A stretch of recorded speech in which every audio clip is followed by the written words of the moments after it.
everyone. Happy to be here in this full room to talk about on-chain perps. Is it more than just hype? To those of you who get the pun, I personally feel great about it. My name is Ran. I lead the business for Orbs. We've been around since, Orbs has been around since 2017. We are a blockchain infrastructure protocol. We act as an abstraction oracle layer, essentially enabling enhanced execution in DeFi. Myself, I've been in the industry since 2015. I'm a lawyer by trade, although I don't practice anymore, very luckily to myself. And yeah, I've been with Orbs since 2017. What we've done in the past is a strong focus on on-chain trading. We work with the biggest decentralized trading venues, PancakeSwap, SushiSwap, QuickSwap, and 20 other swaps, essentially enabling invest order types, TWAP, limit order, stop loss, take profit, liquidity aggregation, all in a way that's decentralized. But I guess in the last year or so, our biggest focus has been on-chain perps. Luckily, this has become quite trendy recently, so I'm happy to talk about it and some of our views and takes on this emerging kind of subset of the space. So perps trading, to those of you who don't know, perpetual contracts, essentially you can trade tokens with leverage. If there is one thing that crypto traders like is more risk, and therefore trading perps has become very profitable. Essentially you can trade 2x, 5x, 10x, 100x. You can make much more money if the price goes up, but you can also lose everything if the price goes down. Unlike spot, where you at least still hold the asset, whether or not it's worth anything. But this has become quite big in the recent years, last 3 years, around 8 folds. In 10, we moved up from like 11 trillion to 81 trillion in perps volume. But we see that DeFi actually stayed kind of the same size. So we all know that perp trading on-chain has become a big thing and quite interesting, but you see Binance and Bitfinex and Bybit and BitMEX and all these venues actually grew even more. So if you had DeFi being like 5% of perps trading 3 years ago, it's 4% now. So we've seen an increase overall, but we haven't seen DeFi really emerging as a more prominent trading venue for perps. And one of the things I would like to talk about here is why, and what can we do better to make DeFi be more dominant in perps. By the way, just for reference, for spot, on-chain is around 20 to 25% of the volume, so much more dominant. So we did see a bit of a flip in leadership in on-chain perps. If like 2022, 2023, projects like DYDX or GMX were kind of the leaders, today we have Hyperliquid as the main big leader of on-chain perps, very dominant, and we have projects like Glider who are growing very fast. And also be happy to discuss what led to this change and which are the different models that are relevant. So let's talk about trading models on-chain. I would say we have 3 main models. Obviously, there's multiple subsets of those. But essentially, we have AMMs, right? You trade against a liquidity pool.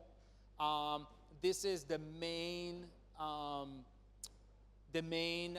type of exchange we see for spot trading on-chain. So obviously Uniswap's the biggest one. We've had like general liquidity like V2s. We have concentrated liquidity V3s. We've had advanced programmable pools with hooks as V4. It's quite specific, but anyways, most of the liquidity that sits on-chain sits in AMMs.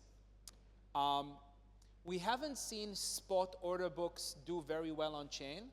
For the OGs of us who remember Ether Delta, essentially when on-chain trading started, it started off being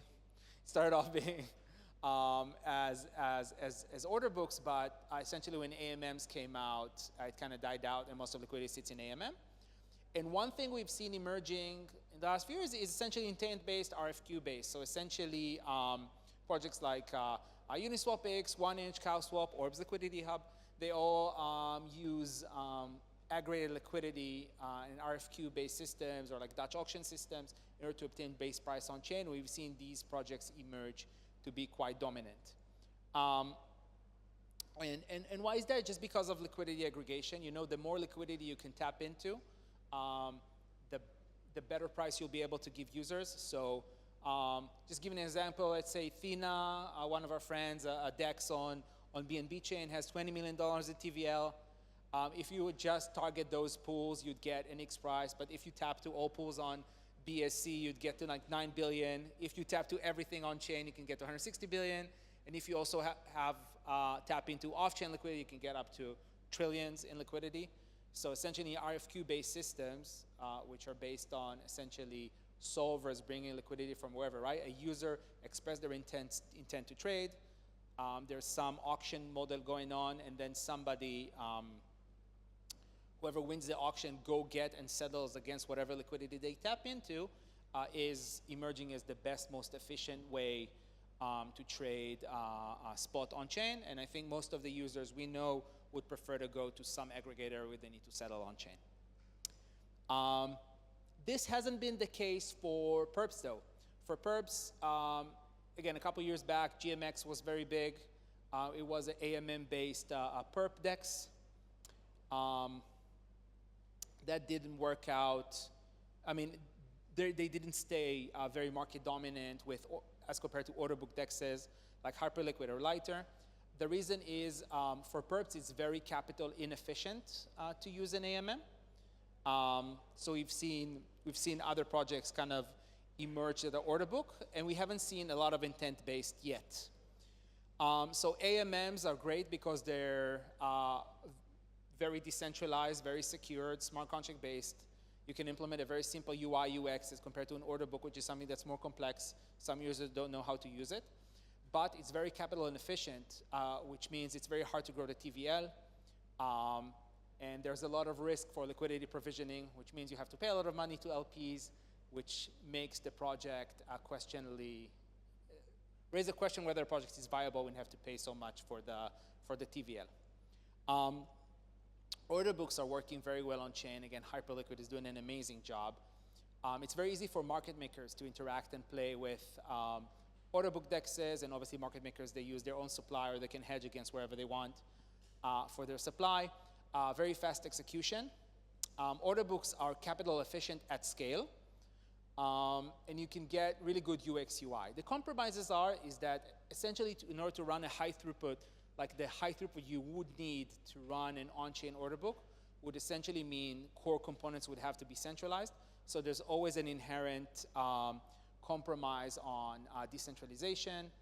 A good example for a project who prioritized decentralization and it costed the market is DYDX. DYDX was an earlier order book DEX. They really put a strong emphasis on decentralization. That's why they moved from a private instance of Starknet to a more decentralized ecosystem, but it kind of cost them the market because the experience wasn't as good. In all honesty, order books are great, but it's very hard to get to the right scale for them to work, to have sufficient liquidity, and it's very hard to bootstrap because you need to have, again, sufficient liquidity, sufficient pairs, and to populate order books in that magnitude is something that's not easy to do. But still, we see that most Perps volume market share today is on order book DEXs, with Hyperliquid, again, being super, super dominant because of that economy of scale.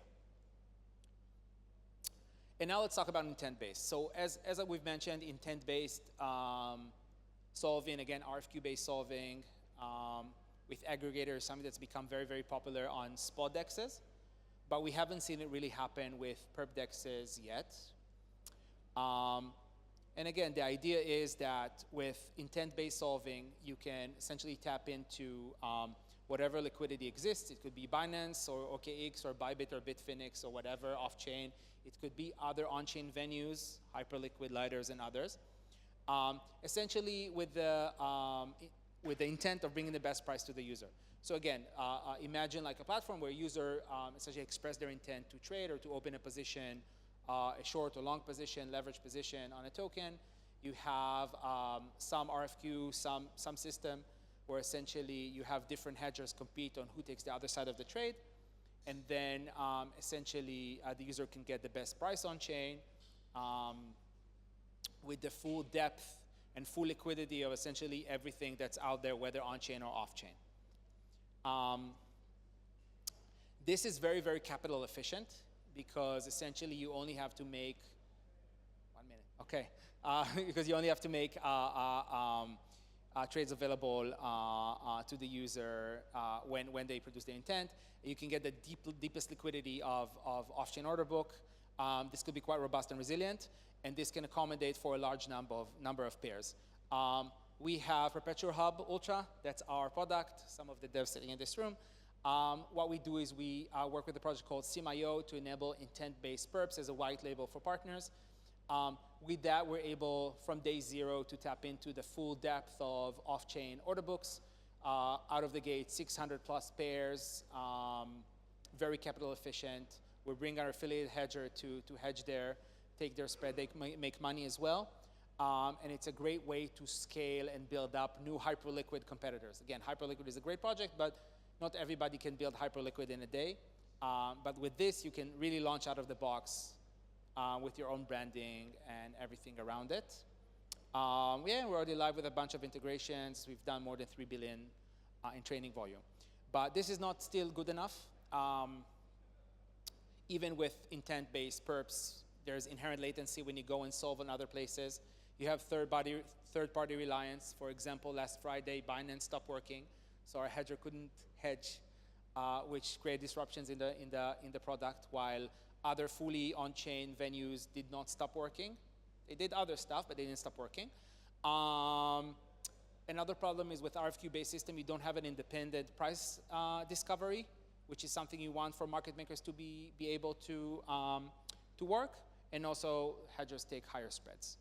A potential solution is to build a hybrid system, which is something we're looking at right now, that essentially would have an order book and intent-based system working in parallel. So essentially you populate an order book, but if you can obtain a price that's better than the order book off-chain or by solver, then you use that. Yeah, and that's us and what we do and build. Questions, if anybody has? Thank you very much. Unfortunately, we don't have time for questions this time round, but anyone that wants to chat more, feel free to engage once he's off the stage. Thank you very, very much. Let's give him a round of applause. Thank you. I'm around if anybody has questions or want to talk.